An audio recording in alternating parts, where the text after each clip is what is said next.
आप सभी को जय श्री श्याम। आज की वीडियो में हम आप सभी श्याम प्रेमियों को माघ मास के कृष्ण पक्ष की षठतिला एकादशी के व्रत की व्रत कथा सुनाने जा रहे हैं। अतः आप जहां भी हैं 2 से 3 मिनट का समय निकालकर कोशिश करिए, अपने घर के मंदिर में आप बैठ जाइए, अपने राइट हैंड में जल ले लीजिए और भगवान से प्रार्थना करिए कि हे श्री नारायण भगवान, मेरा नाम यह है, मेरे पिता का शादीशुदा महिला पति का नाम बोलेंगे यह है, इस जगह के निवासी हैं। इस समय हम आपकी षठतिला एकादशी के व्रत की दिव्य व्रत कथा सुनने जा रहे हैं। कृपा कीजिए, इस मनोकामना के साथ आपके श्री चरणों में उपस्थित हुए हैं, यह मनोकामना हमारी संपन्न कर दीजिए। यहाँ हम आपकी इस दिव्य कथा को सुनने जा रहे हैं, वहाँ आप हमारी मनोकामना को सुन लीजिए।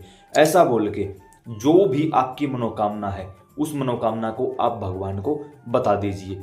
इस समय इस वीडियो को आप यहाँ पॉज करके भी अपना संकल्प ले सकते हो। व्रत करते हो, कथा सुनते हो तो 2 बार व्रत करने का फल मिलता है। व्रत नहीं रख पाते हो लेकिन केवल कथा सुनते हो तो व्रत रखने जितना ही पुण्य प्राप्त हो जाता है। जल को नीचे की ओर छोड़ दीजिए। यह हुआ हमारा दिव्य संकल्प, यानी कि हमने भगवान को बता दिया कि हम कौन हैं और किस चीज के लिए आपको याद कर रहे हैं। अब हम इस दिव्य कथा की ओर आगे की ओर बढ़ते हैं। एक समय में एक ब्राह्मणी थी जो कि अपने पूजा पाठ से भगवान को रिझाने की कोशिश में लगी हुई थी। एक समय उसने लगातार 1 महीने का व्रत अनुष्ठान किया जिसमें वह सफल रही और उसी के कारण उसका शरीर बिल्कुल जीर्ण शीर्ण हो गया। अब श्री नारायण भगवान ने कृपा की कि कैसे ना कैसे आज नहीं तो कल इसके शरीर को शांत होना है और इसकी इन दिव्य व्रतों के अनुष्ठान से और एकादशी व्रत के परिणाम स्वरूप इसको वैकुंठ धाम की प्राप्ति भी होगी। लेकिन इसने आज तक कभी भी अन्न का दान नहीं किया तो इसके कारण इसके शरीर की मुक्ति नहीं हो पाएगी। तो हो सकता है इस कारण इसको कुछ समय के लिए स्वर्ग में रहना पड़े। तो साक्षात श्री नारायण भगवान एक भिखारी का, भिक्षुक का भेष बनाकर उसके दरवाजे पर आ पहुंचे और भिक्षा के लिए याचना की। उस ब्राह्मणी ने क्रोधवश एक मिट्टी का ढेला उठाया और उस पात्र में डाल दिया। अब नारायण तो कुछ नहीं बोले क्योंकि परीक्षा चल रही थी, उसको लेकर चले गए। कुछ समय पश्चात हुआ वही, प्रारब्ध अनुसार उस शरीर की मृत्यु हुई और उस ब्राह्मणी को स्वर्ग लोक में एक दिव्य महल प्रदान किया गया। लेकिन देखा कि वो महल पूरी तरह से मिट्टी का था। वहां पर किसी भी प्रकार से ना कोई आभूषण था, ना कुछ खाने को था, कुछ भी नहीं था। उसका महल अंदर से खाली था। उसने उसी समय श्री नारायण भगवान से प्रार्थना की कि हे प्रभु, हमने तो जन्म भर आपकी एकादशी का व्रत भी किया, अन्य अनुष्ठान भी किए, फिर हमारे साथ ये कैसे हुआ।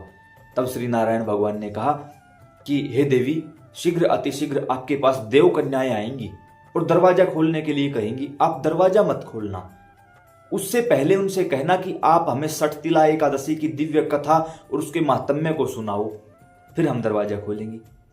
ब्राह्मणी ने ऐसा ही किया। देव कन्याएं आई, दरवाजा बंद था।